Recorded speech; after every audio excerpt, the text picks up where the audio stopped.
So what do we have here? Nice little Vortex branded hat, huh? Oh, no. We have something even better than that. Vortex Venom Red Dot 3 MOA. Pretty impressive when I would say that the actual hat covers the entire box. So I wonder how small everything else is on the inside.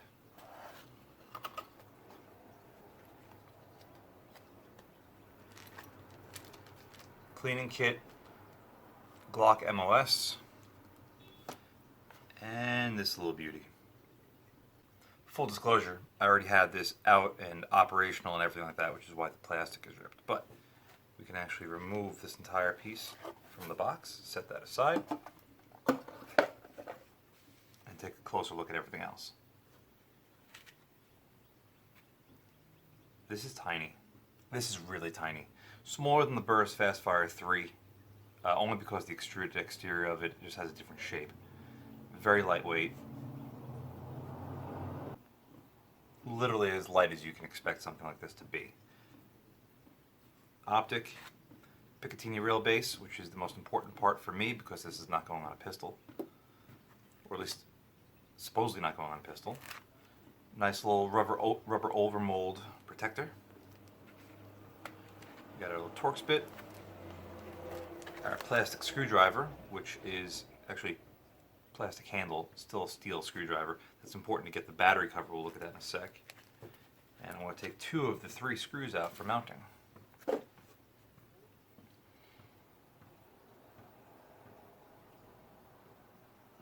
Before we get any further on this, I want to show you what it's like to have to mount the Optic onto this base. It couldn't be any simpler. You line up the mounting holes to one another,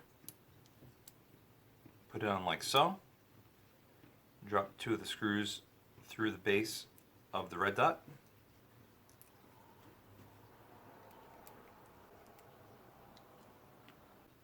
and voila, there you go.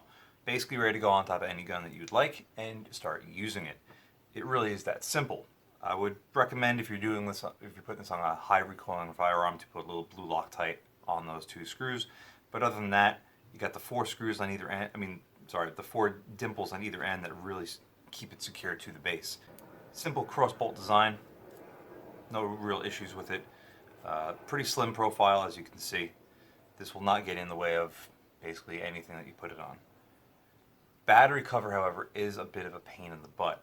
And the only reason I say that is because it requires a lot of force to push it down on the cap itself to have it seal properly. And one thing I don't like about that is you're putting a lot of force on this thing and it just feels like something's going to break.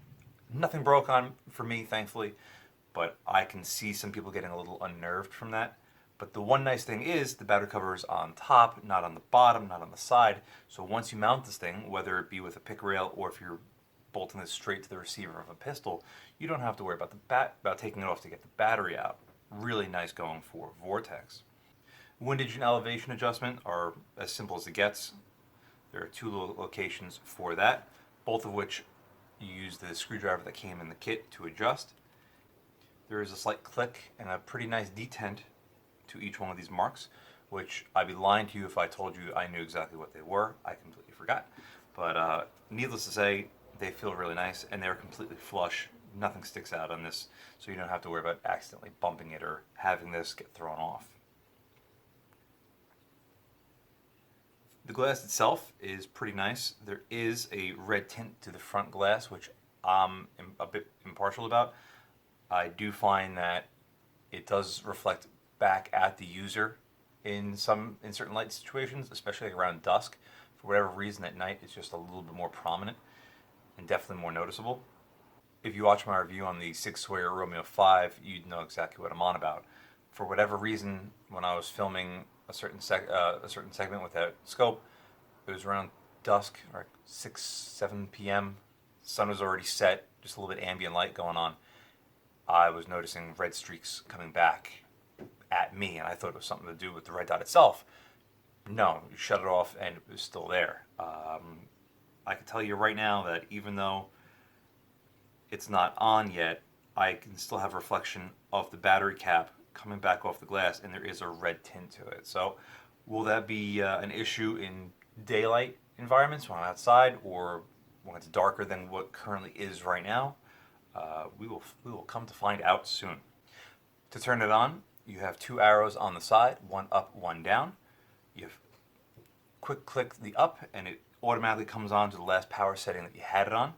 You press and hold the down arrow for a few seconds for it to shut off. Now if you want to activate the auto dimming mode or auto brightness mode, you press on the power button to get the red light on, and then you press and hold it until the red dot blinks a couple of times, and then it automatically is in auto brightness mode. There are only 3 brightness settings: low, medium, high. Auto is a nice feature. Buttercup, what you doing up here? What you doing up here? You kitty. Come on, get out of here before... Good. There are only 3 brightness settings plus auto, so 4. Auto works very well. High is definitely daytime bright. No surprise there, you'd expect it to be. Low is great for nighttime. Absolutely perfect. The 3 MOA dot on this, even though I have an astigmatism, doesn't really seem to affect me too much. One of my friends who has an astigmatism is a little bit worse than mine. He says he was having a slight starburst effect, and another one of my friends was saying that it was perfectly fine for him. So I'm going to have to say it's hit or miss. Your mileage may vary depending on what your eyesight does, or at least what your how bad your astigmatism is, how many degrees out it is. For me, it's okay. I believe I'm at about -2 degrees, somewhere around there. I'd be lying again if I said I remembered what my optometrist said last time I went to go visit him.